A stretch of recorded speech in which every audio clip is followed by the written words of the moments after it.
Good evening, everyone. We're back for another DFS PGA video. We're here on a different night on Tuesday.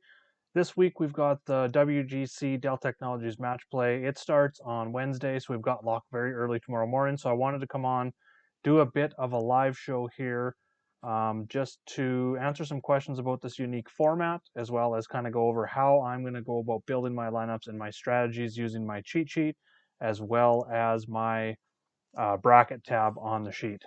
So just give me a couple seconds here. I'm going to share the link to get a couple more people in the chat. Live talking DFS PGA. How's everyone doing tonight? Hope you got some picks to win. Going to be talking who I'm betting outright. I've got some first round matchups as well that I'm going to be looking at. Sharing this in a few more places here.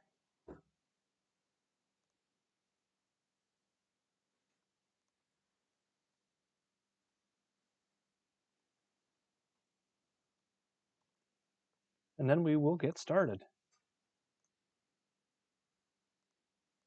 So if you haven't played this before, haven't played this format before, it is much different than a regular stroke play event. So definitely, if you've got questions, fire them away. There are no stupid questions here. This is completely different. So what they do is they have 64 players, and we are set up in a bracket style. So those 64 players, first of all, are separated into 16 groups of 4. And for the first 3 days, Wednesday, Thursday, and Friday, each player in each group plays each player in their group. So that's 3 matches. And then the winner of that group, of each of the 16 groups, moves on to the round of 16. That round of 16, I'm going to flip over and show you how this all works on the sheet here and kind of walk you through that. Just give me a couple seconds. I've almost got this shared.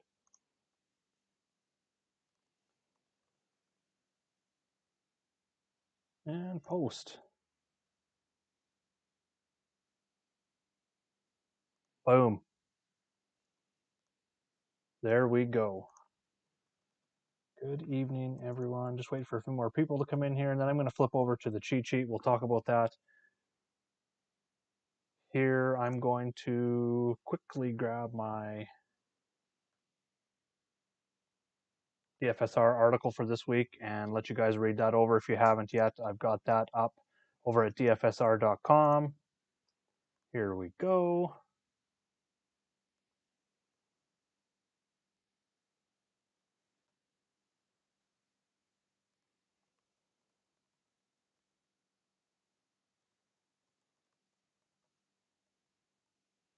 And then this week for over at the DFSR tools, the PGA lineup optimizer is not going to be set up for this event. The match play, there was too much work that would go into just changing it for 1 week. So we will have stuff up for the Corrales Championship. I've got a cheat sheet up for the Corrales Championship as well. It is posted over at dfsr.com over on the, if you go up to other sports at the top and choose Chris's DFS sheets, you'll find it there over at my Patreon as well. It's patreon.com/Jagerbombs. $5 a month gets you one sport. $10 a month gets you all sports. That's American. So that's $7 Canadian or $13.50 gets you all sports Canadian. So make sure to go check that out. You can get all of my content there as well.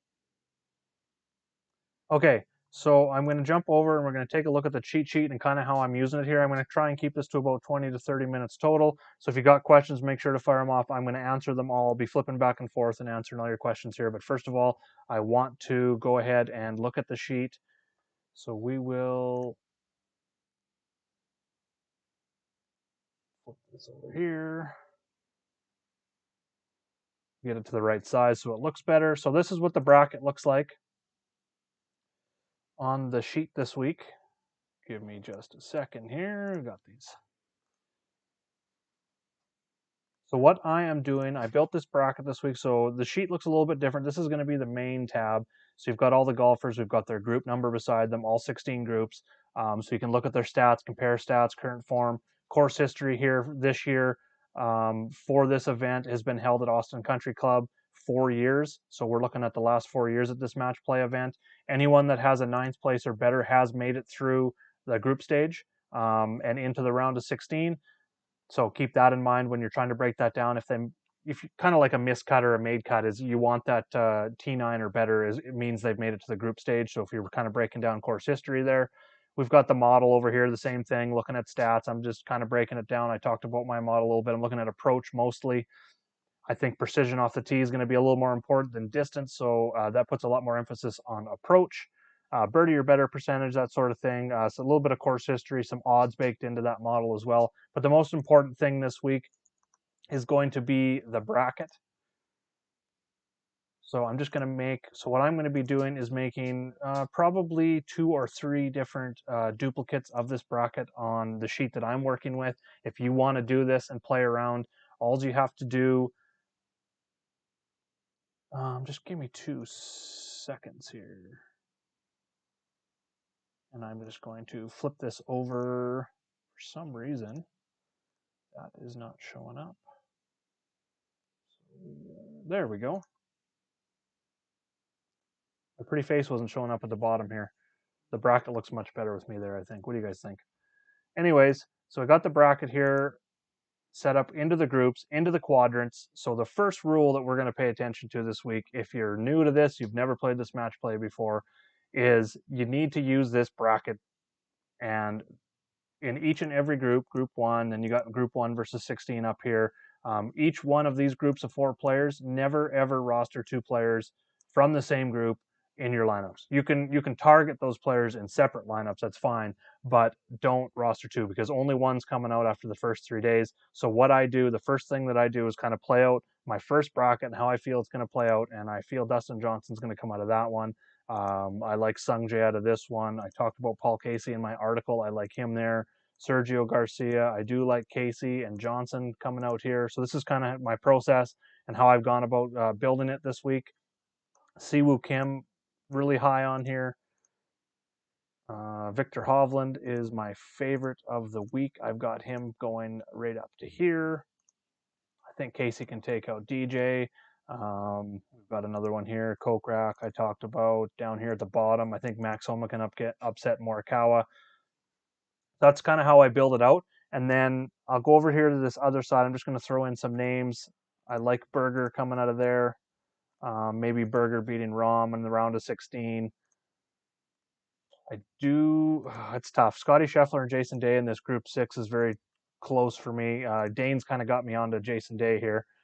McIlroy, I'm really for Ian Poulter here. He's an excellent.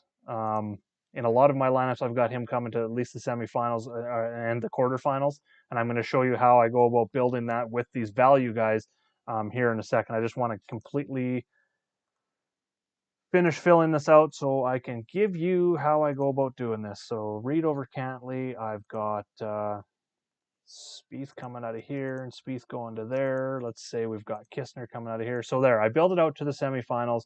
So when I go build a lineup now, and I build out my first bracket here, my core of my lineup is Casey, Hovland, Poulter, and Reed. I'm just going to open up a DraftKings tab here. I just want to be able to give you what the average salary leftover is going to be. So just give me a second here. I will load up that. So that's going to be the core of the lineup. That ensures that what your goal is here is to get all 6 of your golfers through to the quarterfinals. That would be all through to the round of 16. Probably means you're going to cash in cash games.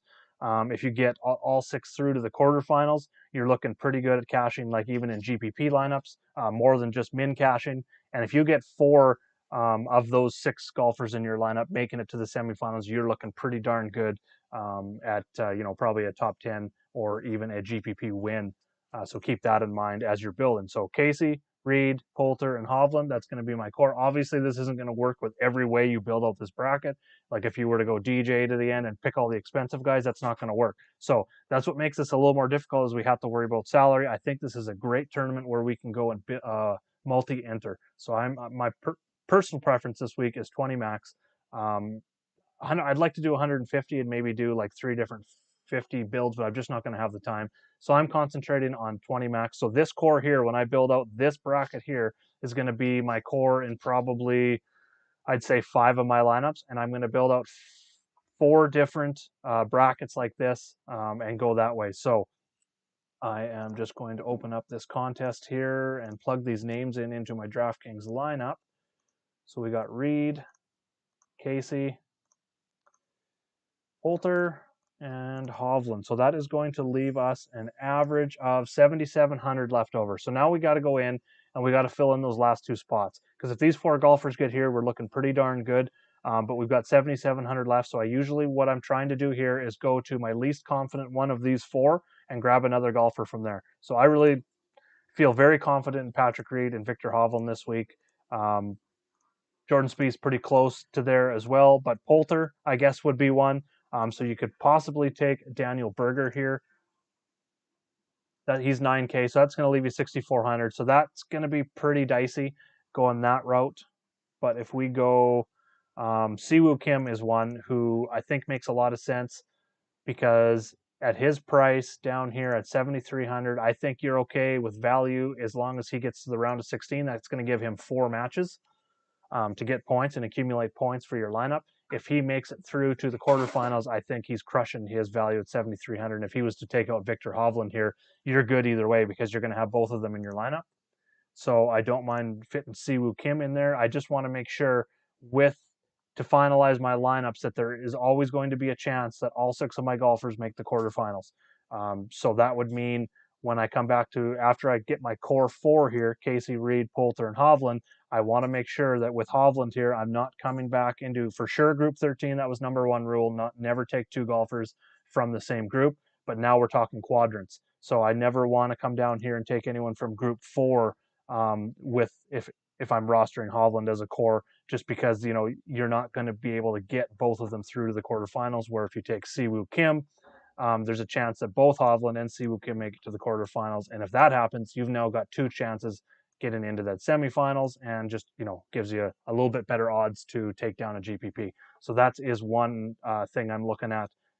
Now, my second guy, so if I take Siwoo Kim as my 5th guy in my lineup there with these core 4, I want to make sure now, I guess it's not completely necessary.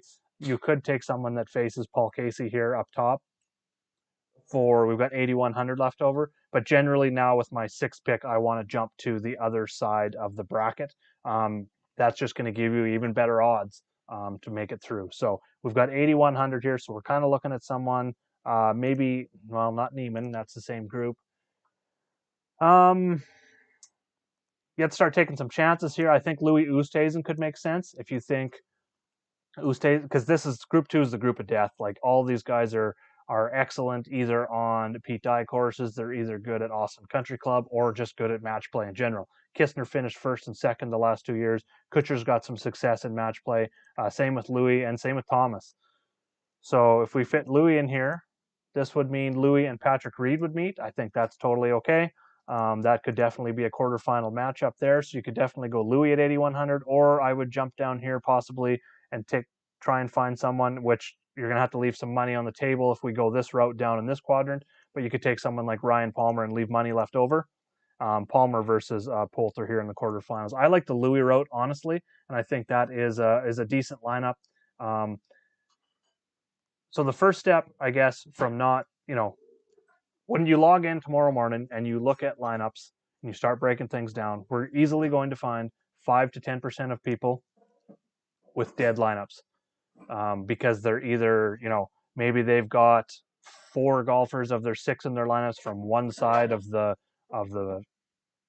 bracket. Maybe they've got 2 or 3 golfers from the same quadrant, 2 golfers from the same group. It happens every single year. So building this way, kind of like I just discussed, and building out your bracket first, taking these 4 players in the semifinals and building your core of your lineup around that, seeing what you have left over, and then filling in with golfers, one from the left side of the bracket, one from the right side of the bracket, you're going to be ahead of a nice portion of people just with your lineup construction. Now, that doesn't mean you still have to pick the right golfers. So this is why I like multi-entering this, is take this lineup construction now. I'm going to take this core 4 that I've built, and I'm going to build 5 lineups around those core 4. So Siwoo Kim and Oosthuizen in 1, maybe go a little bit deeper with some value, and maybe go a little bit lower in terms of, let's just say, well, Jason Kokrak's 75. That is actually more expensive. But if we were to come over here and say I think you could get away with Andy Sullivan in that same quadrant. This would be like a stretch. just because he is like min price in this event here. So he would face Poulter in the round of 16, but if he makes it out of the group stage at 6K, I think that's going to be enough. And if you were to go him in that same lineup instead of Oosthuizen and Siwoo, plug that in here, that leaves you 94. So then you can, so you'd want to come back to the other side here with 9,400 left over. We've got Casey in there. We could come up here and possibly go. I really like Sung J M. I think he could take out Dustin Johnson or whoever comes out of Group 1. Then there's a chance, if Casey takes out M or M takes out Casey, either way, we're covered with that in our lineup. So that's another direction you could go with this core build. And I'm going to build 5 lineups around that core. And then I'm going to move on. This is why with the sheet, and if you're new to the sheets or you're not utilizing it yet, make sure to go up to File at the top, click on Make a Copy, name it whatever you'd like, and now it's editable. You can now not only sort columns back on the main tab, but what you can do over on these bracket tabs is just start filling them in. So what I've done now is I've created duplicates here so that I can now come in. I like Sungjae in a second build as a core. Let's say Hovland doesn't do well and come out of there. We got Answer coming out of there. Maybe another one I really like here is Homa. I think Homa has a chance to make it deep in this. He's been playing really well coming in. The ball striking is there, so I think he could advance. And that right there, if you feel someone under 8K advances to the semifinals, that allows you to go ahead and spend up somewhere else. So you could then possibly take like a Justin Thomas, who's very expensive. I personally, another guy that Dane has got me on this week is Jordan Spieth. So I think he could come out of this top quadrant. I'm going to put him into there. Jason Day, let's go Day. Got some good pricing of these guys coming into this Final Four. And I'm just kind of going, so M, Homa, fill out this little core and see what it leaves us, because I believe this is definitely a value route way to go. We're going to have quite a bit left over. 8,000 on average left over. So again, lots of ways you can go. You could come down here and grab a cheap guy. Whoever, again, break down your core 4 that you have in your bracket here, and then go with your least confident one would be where I would start, and then try and find someone that you think can meet that player in the quarterfinals. So if it's Sungjae, who you're least confident in, find someone in here that you feel gets through their group, and then through the round of 16 and into the quarterfinals, who's going to face Sungjae. Then you're going to have 2 shots there. Or if it's Max Homa, you're going to want to find someone in group 5 or 12 to pair him up with that you think gets to the quarterfinals. If it's Day, again, you're going to come down to group 14 or 3. And if it's Jordan Spieth, who you're least confident in, come to group 10 or 7. That would be the next decision after figuring out your semifinals. So I'm going to come in here, and Jason Day would be my least confident here. So down here, we got 8K left over. You could go Berger. I do like Berger. I think he has a good chance of going through. That leaves us 7,100 from somewhere over here on this side of the sheet, which kind of leaves us down to like a Wiesberger or Streelman here, which I don't really like. Leaves us a Rosner. I'm not into that at all. I'm Xing him out. Fratelli, if you're into that. If you want to go up here, that's where you could get Kevin Na. Again, he's 7,100, so it's iffy because he's going to face Sungjae Im in the round of 16. So not always is this going to work out perfect. So this is why I go step by step and try and ensure that I have the best route to have all 6 of my golfers in the quarterfinals. If not, I want to make sure at least the round of 16, and it's going to come down to pricing. So you could definitely switch this up and take out Berger, who we started with, as our next step after our core 4, and change that up a little bit if you wanted. So let's just go ahead and do that. We'll take maybe Paul Casey in there. He's 8,900, so that's going to leave us 7,200 back to the other side of the bracket. Could even go down to, I know a lot of people like Sergio Garcia. He's pretty high. He's number 1 in that group for me, and probably number 2 in this whole quadrant. So we'll throw him in there.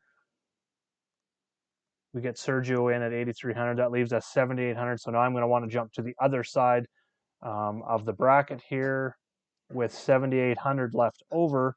I think Brian Harman makes sense. You're leaving 600 on the table. Bubba Watson, he's won this event before, so you could definitely, if he comes out of this group with Patrick Reed, who I think's his biggest competition, obviously, I think you could go that route. He would face Jordan Spieth in the quarters. I think that's totally fine.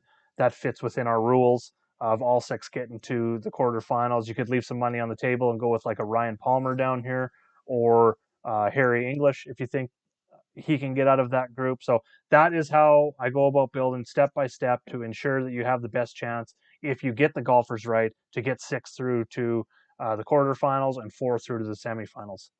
If you do that, if you get through the first 3 days and you get all 6 of your golfers through to the round of 16, that's your first competition, I guess. This event is kind of split up into 3 divisions, is the way I look at it. The first 3 days is one. If you get your golfers, all 6 golfers through to the round of 16, that's kind of like getting through the cut line. And then if you get all 6 through to the quarterfinals, you're kind of looking at a cash, even in GPP formats. You're looking at least a min cash. And then if you get 4 into the semifinals, if you have all 4 in the semifinals, you are looking pretty darn good at finishing top 10. So that's how I'm going to go about building this week. If you guys got any questions, make sure to fire that off. Hey, Dane, how's it going, buddy? Thanks for joining in. Favorite 6K golfer? Yeah, it's Poulter for me. Poulter at 67. I like Kutcher up here in the top at 67. So I'm just kind of going one from each range is kind of when I'm narrowing down my player pool. I've got my favorites for sure in each, like the pay-ups and stuff like that. Like I talked about Hovland, I talked about Casey, Sergio, Sungjae, Jordan Spieth, who Dane got me on, Jason Day. Oh, look at this. Dane pipes up and comes in right as I put in my second bracket here with Spieth and Day, who he personally got me on. So if that works out, I'm probably going to have to split with Dane. But anyways, going to the other side, 6K guys that I like here. Victor Perez, I think, is going to be super low owned. He could definitely come out of there. The Frenchman, take out Sungjae here. It would be a heck of an upset, but he's going to be super low owned. And if he gets through to the quarterfinals, I think he's got a good shot even getting to the semifinals. But again, that's a GPP shot up there. Moving down into the bottom here, my favorite 6K guy. This one, I'm just really not liking any 6K guys whatsoever down here in this bottom quadrant. So there's really only 3 that I'm targeting. Kevin Na's pretty close. I think he's kind of like a bracket buster, taking out DJ, who's going to be one of the highest owned here as well. Now, going into some bets here, round 1. First of all, round 1 matchups. I like Jason Day over Scheffler. It's minus 110. It's pretty close. I've got that match pretty close, but I think Day and his experience will come out ahead, Scheffler being his first time. And I'm going off cool bet numbers here, so DK Sportsbook and other sportsbooks could definitely be a little bit different. So make sure to check out those numbers and shop around if you use multiple sites to get the best ones out there. Jordan Spieth and Matthew Fitzpatrick tomorrow, minus 110 for both of them. So I definitely like Spieth there with even odds between both of them. I think I've really warmed up to Spieth here as we've got closer to the end. So that's the way I'm looking at that one. Any other ones? Kevin Kistner, Louis Oosthuizen first match here. Oosthuizen's a minus 135 favorite. Kistner's a plus 110. So I definitely like Kistner here in round 1 with that plus money. He's finished second here 2 years in a row. I think he's gone, I want to say 5-1 in the group stage over the last 2 years. I'd have to go back. Can go back. We'll go look at course history here and look at Kistner, 2-1. Yep. So 4-1-1 actually over the last 2 years in the group stage. So I definitely like that. I will take him at plus money. So that's 3 matchups I will be betting in the first round. Another one I'm interested in. All right, so we were out for about 5 seconds there. If you guys can still read this, maybe just throw something in the chat that you're still here. Almost made it all the way through an entire show without it kicking out, which brings me to, had a huge update with this Starlink internet today. I go to log into my TSN up here in Canada, which is just like a subscription package, or I have DAZN to watch MLB Network as well. They won't work. They didn't work today. Not available in your region. I was like, well, what the heck? So big update to the Starlink, and now it thinks I'm in the US. So to access my Canadian sites, I now have to use a VPN to tell it I am at home. Pretty funny. But what the good news out of that is I did a speed test all day long, and I'm seeing 150 to 200 speed all day. Super impressed with this Starlink so far. And that was actually like maybe the second or third time all day that it's kicked out. So pretty amazing there. Really impressed with it. And again, it's going to help me do a lot more of these live shows. So if you guys got any more questions, fire them away. I got about 5 more minutes here. I want to talk about some outright bets. and then answer any more questions you guys got with the bracket here or the sheet. Anything at all, fire it away, and we'll get wrapped up here shortly. But okay, back to the outright bets here. Let's look at some numbers. So we got over on CoolBet, I've got winner odds as well as top 4. So that's like your quarter or into the semifinals. So I'm going to be betting quite a few of those, and I'm going to be betting 3 outrights here. First of all, I like Victor Hovland. He's way down at plus 2,900. I like that number for him. Patrick Reed plus 2,700. So my 4 outrights, as you can probably tell, are going to come from one from each quadrant. I mean, you might as well give yourself the best odds and best chance to, win money versus just kind of, throwing like, say, 3 darts at 3 guys that are all in the same quadrant. Maximize your odds here, people. Let's do it. So I am betting outright Hovland and Reed for sure. I like those numbers at plus 27, plus 29. We've got Sungjae Im. He is a little bit longer odds, plus 3,900. Ian Poulter, again, going to be my long shot here. He's way down. I can't find him. Scrolling. This is, oh, yeah. So plus 14,900. So 149 to 1 on him. So I definitely, those will be my 4 outright bets right now. And then I'm going to mix in some top 4s, guys. I think I can make it to the semifinal. If we even just look at the guys, Patrick Reed plus 700, the guys that you're betting outright, obviously, if you've got those top 4 odds, put them in there as well. So that, I mean, if the 4 guys that you bet outright all get to the semifinals and you've bet all of them to top 4, you're going to be laughing on Sunday and just sit back and relax, crack a beer, enjoy the day of golf. So a couple other of these final 4s, maybe some deeper ones that I think guys could possibly get through to the semifinals that have good numbers. Obviously, Ian Poulter plus 3,200 is deep. I think he can at least make the semifinals. So I like that number for him. Matt Kuchar plus 3,200. Scrolling up a little bit more. Nothing really too deep with those numbers. But the guys I'm betting definitely. Max Homa plus 22. I'm not quite up on that, but definitely the guys that I'm betting, like I said, Hovland, Reed, Poulter, and Im. I'll bet all 4 of them outright and all 4 of them top 4. And then I'm mixing in those 4 match play, round 1 matches in there as well. All right, so that kind of wraps it up for tonight. We've got lock early tomorrow morning. I'm going to go start building the rest of my lineups. I got about 13 more on DK to do for this. I got to finalize these bets that I was just telling you about for my betting card. If you've got any more questions at all, join me in the DFSR chat. I will be in there probably until about 10 p.m. Eastern tonight. I will also be in my Patreon Slack chat up until about 10 p.m. Eastern as well. I'm going to post a couple cores, pretty much the ones that you've seen here throughout the video as well. So if you forget what it was, you can either scroll through back the video or scroll back through the video, or you can head over to Slack chat and go to those lock channels for members that have the PGA package or the All Sports members. Again, thanks for joining. Thanks for watching the live show. We'll see what happens tomorrow. We've got the Corrals Championship. It locks Thursday morning as usual. I'm going to get some picks up on that sheet. If I get time, I'll maybe throw out a live show with some bets and stuff for that as well. We'll see how the day goes. And let's go get some green screens, everyone. Good luck this week.